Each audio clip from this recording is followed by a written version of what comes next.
Stop trading Forex. Stop trading Forex if you're a beginner, because most people are doing this completely wrong.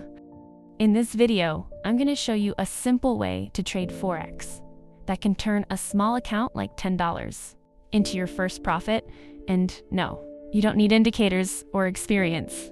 If you've ever lost trades back to back, felt confused looking at charts, asterisk, or watched your account slowly go to zero, you're not the problem.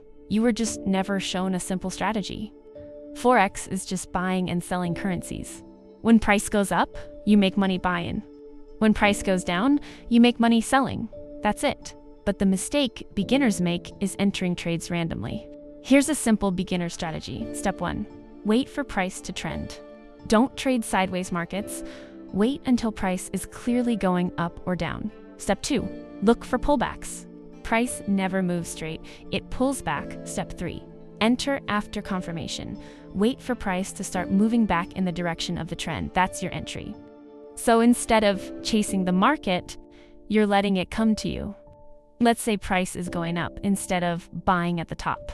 You wait for it to drop slightly, then when it starts going back up, that's when you enter. This is how traders catch clean moves without guessing.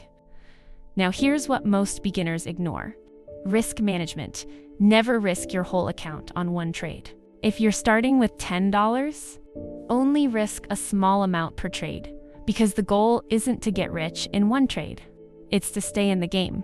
Forex is not a get-rich-quick game, but if you stay consistent, learn one strategy, and stop overtrading, you can actually become profitable. If you want more simple Forex strategies like this, subscribe, because I'm breaking this down step by step.